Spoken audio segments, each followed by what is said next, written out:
Hoy nos encontramos con la profesora Jimena Verdera. Ella es profesora de filosofía por la Universidad de la UCA, docente de nivel medio y terciario y miembro de la Asociación Civil Cultivida. Así que bueno, le damos la bienvenida a Jimena. ¿Cómo está, Jimena? Hola, ¿qué tal?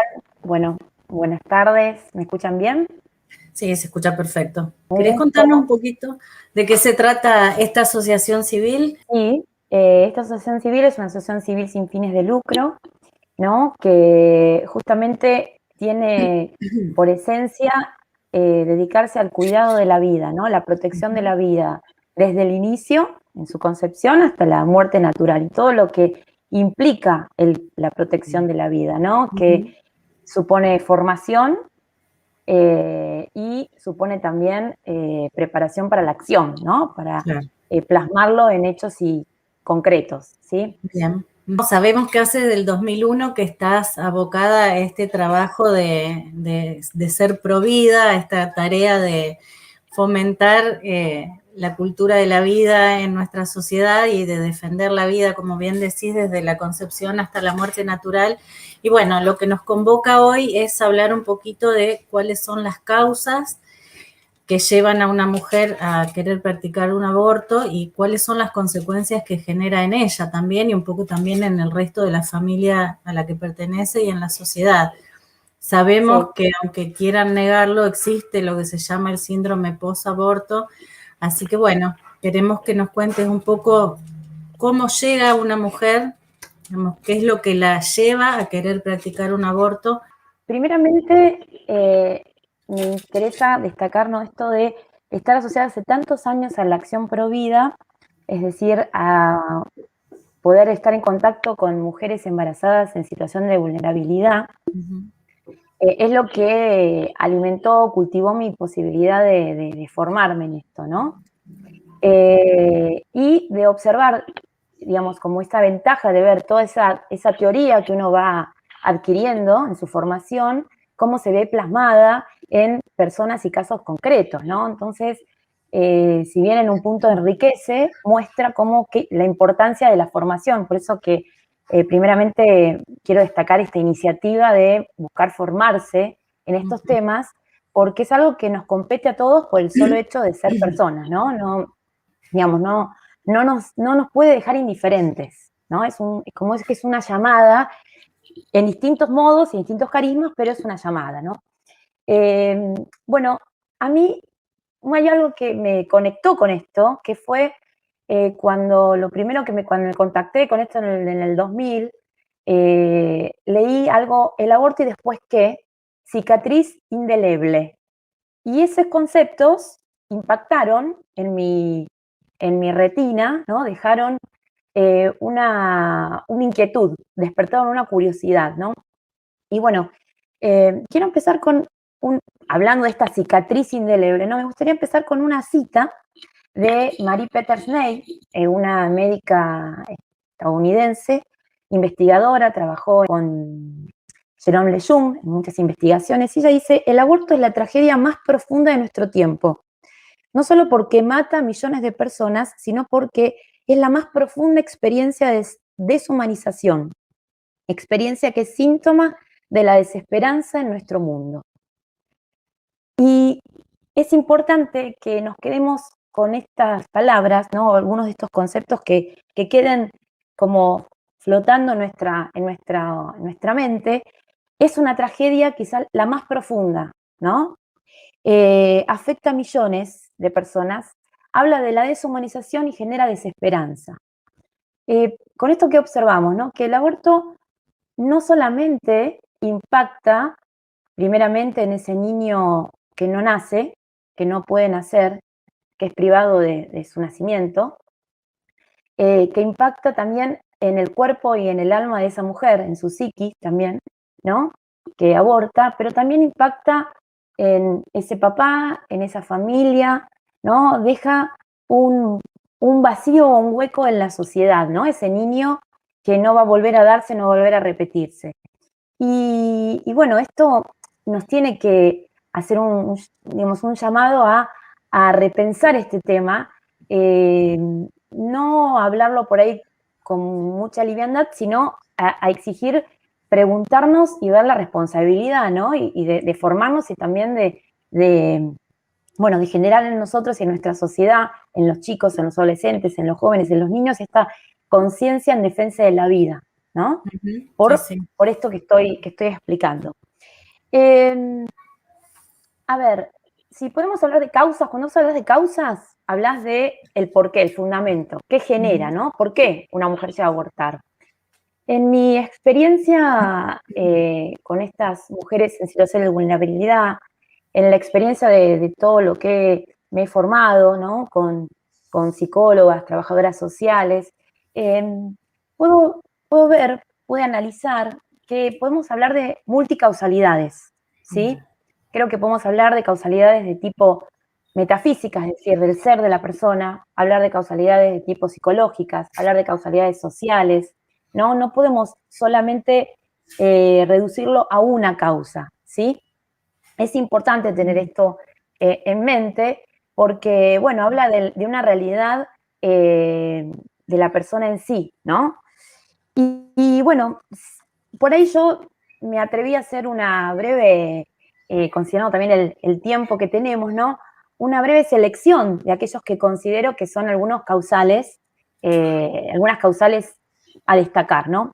Lo primero que me gustaría nombrar es que la mayoría de las personas, de estas mujeres, no de las personas, estas mujeres que se encuentran frente a un embarazo que no esperan, presentan una característica particular que es la falta de valoración de su propia vida, ¿sí?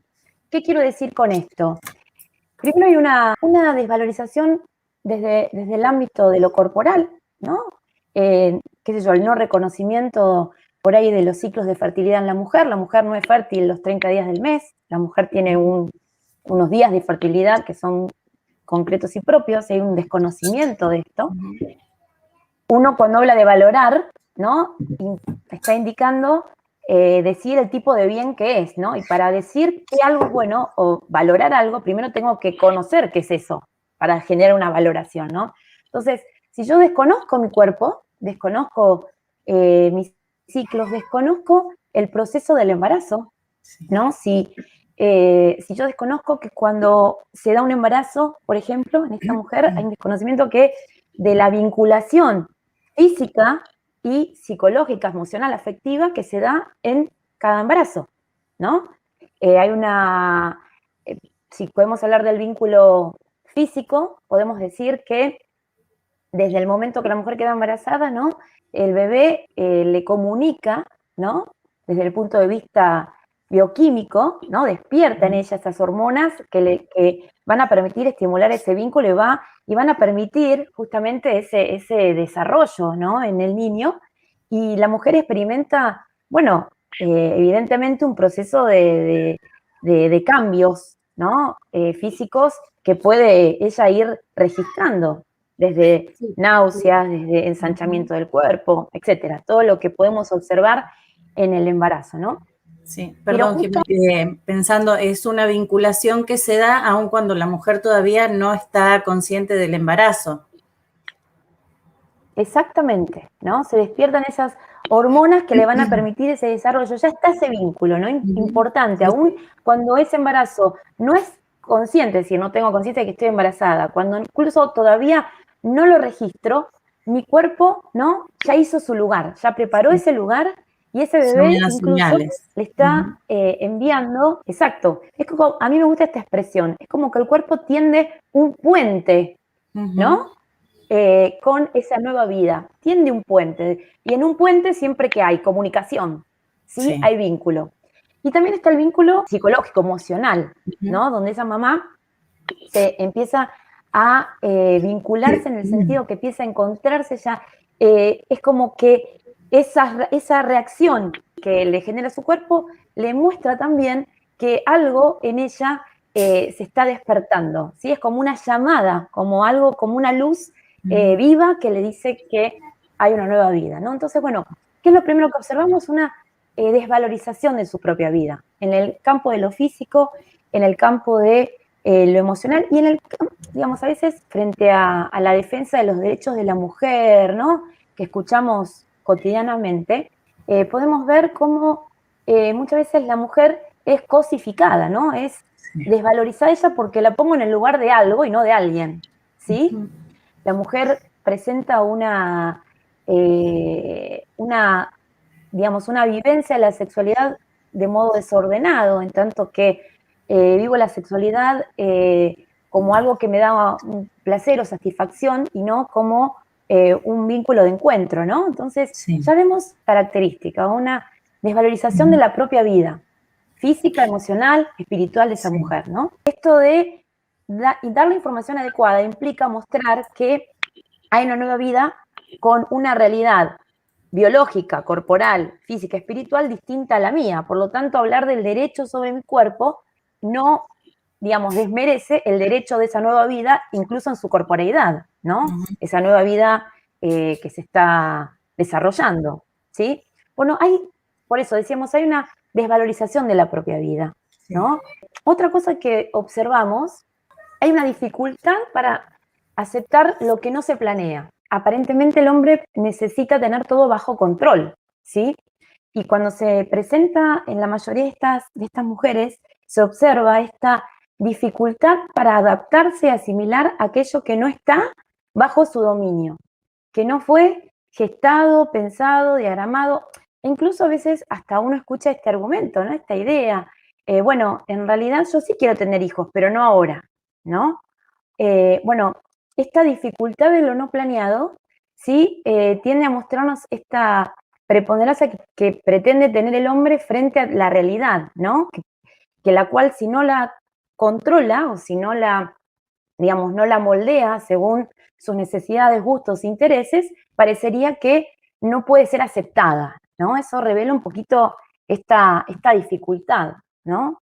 Otra característica, otra causa, ¿no? que puedo observar es que hay una gran necesidad de ser escuchado, ¿sí? Gran necesidad a ser valorado, ¿no? Tenido en cuenta, ¿no? Ser reconsiderado, ¿no? Podemos ver en estas mujeres esta necesidad de ser escuchadas en su situación real. ¿Qué me pasa? Como decía antes, en un ámbito o en una sociedad, en un momento actual donde las comunicaciones en apariencia son tan rápidas y son tan efectivas, ¿no? Sin embargo, este encuentro, ¿no? El diálogo es eso, encuentro de dos, donde yo escucho y estoy atento. Escucho que no es solo oír, estar atento a lo que el otro le pasa, siente, necesita, procesa, ¿no? Nos revela que, bueno, que cuando una mujer frente a un embarazo que no planeó, inesperado, que hay ciertos condicionamientos externos que la presionan tal vez a pensar en el aborto, cuando puede encontrar un ámbito de contención, ¿no? Y ahí el contento, el que se siente contenido, ¿sí? Cuando encuentra ese ámbito de escucha activa, que supone involucrarme en tratar de mostrarle los recursos con los que cuenta y la valoración de su vida y de la vida de ese nuevo ser, esa nueva vida, justamente, ese no nacido, entonces la mujer puede encontrar allí una salida, ¿no? Una salida para rever la situación, ¿sí? Pienso, Jimena, perdón, Sí. pienso cómo se relacionan estas dos últimas causas que nombrás, la dificultad para aceptar lo no esperado y esta necesidad de ser escuchado por esto mismo, ¿no? De decir, bueno, llega en un momento en el que no fue planeado por X motivo, porque incluso me imagino que en eso también debe jugar mucho el miedo a infinidad de situaciones, como el miedo al futuro, miedo al que dirán, miedo a la pareja que no quiere tener ese hijo, a no tener las posibilidades de darle una vida plena, digamos, a esa persona. Y cómo frente a esta necesidad de ser escuchados, el mismo ser escuchados les puede abrir un panorama diferente que justamente por estos mismos miedos no están pudiendo ver, ¿no? Qué importante el sentirse acompañado y por ahí, y saliendo del ámbito, muchas veces del ámbito personal en el que uno se enfrasca cuando está frente a una dificultad, ¿no? Exactamente. Es importante, por ahí, esto del ser escuchado implica también, está o íntimamente vinculado al concepto de verdad, ¿no? Frente a una cultura relativista, donde la verdad tiene que ver con la libre interpretación, con lo que cada uno interpreta, ¿no? Con la verdad se ajusta al sujeto, a lo que cada uno quiere, siente y ve, ¿no? Frente a eso, mostrar una verdad objetiva, que es la verdad, que es esa concordancia, el verdadero, el auténtico sentido de verdad, es ese que está abierto a la realidad. Es decir, la verdad va a ser algo que pasa en la inteligencia, ese encuentro, esa relación de la inteligencia con esa realidad concreta, ¿no? Entonces, mostrarle al otro la verdad, ¿sí? Frente a esta confusión en la escucha activa que supone el mostrar esa verdad, la verdad de su ser, la verdad de su embarazo, la verdad de su situación concreta, porque partimos de una idea clave que todavía no la mencioné, pero que creo que es el momento adecuado, ¿no? Que en su interior, lo más íntimo de su ser, digamos, ninguna mujer busca el aborto, ¿no? Como tal. Digamos, hay situaciones en ella, que ya voy a explicar en el ámbito psicológico, que pueden predisponerla, pero también hay situaciones del entorno y de lo social, ¿no? Cuando de pronto escuchamos, bueno, es tu cuerpo, decíamos antes, bueno, no lo planeaste, o un hijo más, ¿para qué te vas a poner en esa situación? O, como vos bien mencionaste, ese miedo, esa soledad, ¿no? Que a veces la mujer padece porque, bueno, por ahí está la pareja, pero le dice, bueno, yo no lo quiero, o hacete cargo, o yo no me voy a involucrar, o es tu decisión, pero en el fondo lo transito tal vez con soledad. Sí, entonces, bueno, son ciertos condicionantes, ¿verdad? Importante destacar esto. Toda mujer que enfrenta un embarazo, ¿sí? Se da en ella, o implica enfrentar un embarazo, una crisis vital. Crisis, en su etimología, con su origen, su raíz, el vocablo griego, implica una decisión, es decir, hay un discernimiento. ¿Frente a qué ese discernimiento? Frente a un cambio, ¿no? Frente a una situación impetuosa, una situación digamos, que no esperaba, ¿sí? Y que va a generar un cambio a futuro. ¿Qué supone qué cosa?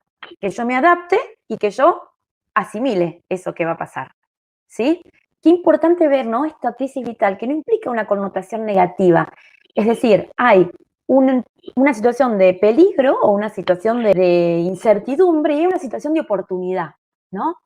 Una mujer que atraviesa un embarazo que no espera, lo vive con esa crisis con connotaciones negativas, con sentimientos negativos, ¿sí?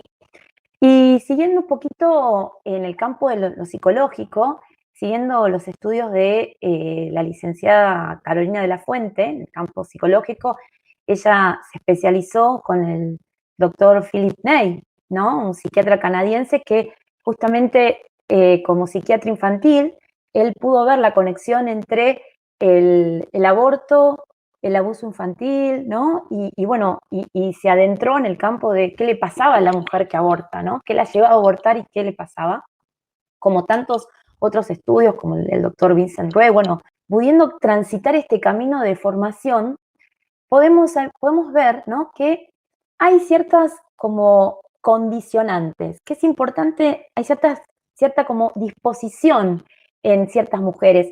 Y acá hago un paréntesis, que una mujer que se enfrenta a un embarazo inesperado, ¿sí? Y que haya vivido estos condicionantes de los cuales voy a hablar, no significa que está determinada a abortar, ¿no? No hay un determinismo. Simplemente hay una predisposición mayor en quien haya sufrido estos condicionantes, estas caracteres que voy a describir en este momento, ¿no? Es importante entender esto porque si no parecería una ecuación matemática, que 1 más 1 es 2. Y esto no es así, estamos hablando de una naturaleza humana, una naturaleza, ¿no? Que se proyecta hacia lo bueno, un hombre inteligente y libre que tiene la capacidad de elegir lo bueno y de incluso aprender de esos errores y de sanar. Entonces no estamos hablando de un determinismo, sino estamos hablando de condicionantes, ¿sí? Bueno, esto de camino psicológico nos lleva a observar dos caracteres importantes, ciertas carencias afectivas, ¿sí? Carencias, negligencia en el trato que haya sufrido esa niña en su infancia, ¿sí? Ciertas carencias y cierto tipo de maltrato, ¿no? Cierto tipo de abuso. Y a veces uno asocia el abuso exclusivamente con el abuso sexual, pero tenemos que hablar del abuso en cuanto a ese tipo de desvalorización o de agresión que tiene que ver con lo verbal, ¿no? Cuando yo te digo, no salís para nada, no vas a poder, nada te sale bien, ¿para qué te traje, para qué te tuve, ¿no? Con lo verbal, con lo psicológico, ¿sí? Entonces, cuando se dio un clima en la infancia, ¿no? De carencias afectivas, de valoración de su propia persona, de maltrato, esa niña, a medida que va creciendo y tiene que enfrentar un embarazo y vivir esta crisis vital, ¿sí? Está más propensa a decidirse por el aborto, ¿no? Es importante que tengamos en cuenta esta situación, porque, bueno, nos muestra la realidad de una mujer sufriente, ¿sí? Una mujer herida. Tiene mucho que ver con la primer causa que nombraste, ¿no? Con esta desvalorización de su Exactamente. propia vida y de la vida en general, porque al no valorar la vida de uno mismo es como que, bueno, la vida de nadie tiene el suficiente valor como para estar en esta vida, ¿no? Exactamente. Entonces, qué importante la intervención para mostrarle la valoración de sí misma, para sacarla de esto que se llama proceso de, está desensibilizada. Es como que cuando uno habla de desensibilización, es como que no registro lo que siento, lo que me pasa. Como hay una desconexión con mi cuerpo, hay una desconexión con mis sentimientos, con mis emociones, hay una desconexión conmigo misma, hay una desconexión. Entonces, bueno, está desensibilizada. Entonces, ayudarla a volver a conectarse con su esencia como mujer, y volverla a conectar también cuando ella se pueda hacer este proceso, va a conectarse con esa nueva vida, ¿no? Va a poder valorar esa vida, ¿no? Está esa mujer que se acerca, genera un proceso de racionalización. ¿Qué quiere decir esto? Que, mira, es más fácil que vos apuestes o decidas, por decirlo de un modo más simple, el aborto cuando vos te desconectás de ese bebé. Es decir, ¿qué haces?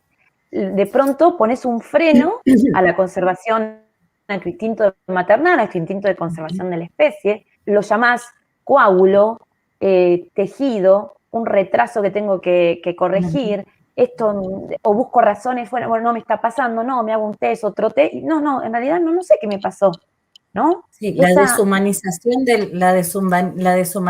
del bebé, ¿no? Para Exactamente, sacármelo de la cabeza como persona, porque si no me vuelvo loca. Si pienso exactamente, que estoy matando a un hijo, me vuelvo loca. exactamente. Necesito poner un freno a ese instinto natural del cuidado de mi vida y la de los otros, del niño en este caso, porque justamente es lo que me va a permitir tomar esta decisión, ¿no? Entonces, esta mujer se encuentra en esta situación. Y acá también es importante destacar la figura del varón, ¿sí? La figura del varón, porque, bueno, hablamos mucho por ahí de la mujer, pero bueno, cuando hay un varón que acompaña, apoya a esa mamá, a hacerse cargo de ese hijo, cuando toma parte, porque él también es parte y es padre, de hecho esto daría para incluso una charla mayor, las consecuencias que deja el síndrome posaborto también afecta al varón, ¿no? Entonces, cuando también esto es un llamado a la mujer a hacerle ese lugar que le corresponde al varón como papá de ese bebé, ¿no? Entonces, cuando se da esta revalorización de la vida, bueno, justamente se abre las posibilidades a recibir esa vida, a no ver esa nueva vida como un problema, sino como una oportunidad. A mí me gusta una metáfora que es cuando vos estás inmerso en una crisis y cuando tenés por ahí estos condimentos, estas causas de las que hablamos, vos lo asociás como una tormenta al aborto, ¿no? Una crisis concretamente asociada al aborto. Como una tormenta. Cuando hay una tormenta, vos qué ves, la nube negra, ves todo cubierto, ves que te vas a mojar, buscás resguardarte, ¿verdad? Y no estás pensando en que en el día después que va a haber sol, ¿sí? Bueno, entonces, por ahí mostrar la realidad del valor de esa vida, la realidad del valor de la vida de ese niño que te está pidiendo una oportunidad, ¿no? Cuando yo lo convierto en un alguien, ¿no? Es ese hijo que está reclamando su primer derecho, que es derecho a vivir, y está reclamando ser querido. Y a mí me gusta también pensarlo desde esta perspectiva y mostrárselo a la mamá, decírselo a la mujer que está pensando en el aborto. Es la única persona que en este momento te ama y te quiere genuina e incondicionalmente, ¿no? No te pide nada, ¿no? Sí. Entonces, verbalizar, llevarlo al lenguaje, es mostrar esa verdad de la que hablamos, esa verdad objetiva, ¿no? Creo que es Importante que la mujer indispensable esa puerta. Qué importante que la mujer en esto que decís, ¿no? Que esté acompañada o por el papá de ese bebé o en un ámbito de contención en el que la puedan ayudar a abrir esas nubes negras, ¿no? Porque se me ocurre que frente a esta crisis, como nos ocurre en las diferentes crisis vitales por las que atravesamos, uno realmente ve todo negro y tiene como esa incapacidad para ver con claridad el futuro y las opciones que tenemos enfrente para no llegar a tomar malas decisiones, digo, ¿no? Como hay un dicho, ¿no? Que frente a una crisis, en un momento de crisis no hay que tomar decisiones, y bueno, qué real que se da en este caso, ¿no? De ver las opciones, bueno. Y yo haría el enfoque en ver esa situación de crisis como una oportunidad. Es como a veces le transmito a mis alumnos, ¿no? Cuando van a iniciar algo nuevo, una carrera, lo que sea, o cuando uno le transmite a los seres queridos, ¿no? Tal vez esto que iniciás no logre colmar las expectativas que tenías, pero siempre hay un aprendizaje. En el caso de una nueva vida, ¿sí? Hay una oportunidad concreta, que es esa nueva vida, y que primeramente tiene derecho a ejercer su derecho a vivir, ¿no? A libremente ser respetado, valorado y tener la posibilidad de proyectarse. Pero por otro lado, la mujer como mamá y el varón como papá, ¿sí? Puede observar, digamos, en esto que es natural, esa prolongación de la propia vida en ese hijo, ¿no? Entonces, cuando aprendemos a ver a ese hijo como una oportunidad, ¿sí? Ya no se va a convertir o no va a tener la característica de lo negativo, del peligro, ¿sí? Y ya no lo voy a ver como un problema, porque lo veo como un alguien. Jimena, acá tenemos una pregunta. Dice, ¿esa crisis vital entonces deja a la mujer en una mayor vulnerabilidad? Sí, deja a la mujer, a ver, vive esta crisis vital, como vos bien dijiste, hay distintas crisis, ¿sí? La vive, digamos, está más vulnerable porque posiblemente en ella se haya dado estas características que nombré antes, ¿no? Este maltrato, esta carencia afectiva, esta no atención a sus necesidades básicas, esta no escucha. Entonces, claro, cuando es como hacer un edificio. Cuando haces un edificio, tenés que poner las bases sólidas, ¿no? Sí. Y vos esas bases sólidas es lo que va a sostener el edificio, ¿no? Entonces, el cuidado, la protección en la infancia, darle principios, valores, una valoración adecuada de su propio ser, hace que esa persona pueda desarrollar una valoración, una autoestima, una consideración de sus fortalezas, sus debilidades, ¿no? Un conocimiento auténtico. Cuando yo doy esas bases sólidas, como todos vivimos crisis vitales, en un embarazo, buscado o deseado o no, una nueva, un matrimonio, un cambio de trabajo, un cambio de país, una crisis madurativa, ¿no? Los cambios en la edad de crecimiento. Cuando yo tengo todas esas herramientas, voy a poder enfrentarla como una oportunidad y no como un problema, ¿sí?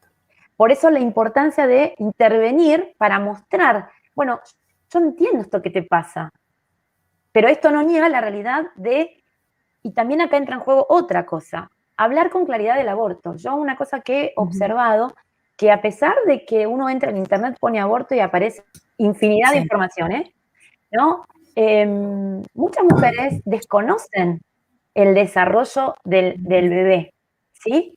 Yo he escuchado concretamente a una mamá decir que creía que era un bebé cuando le salía la panza, ¿sí?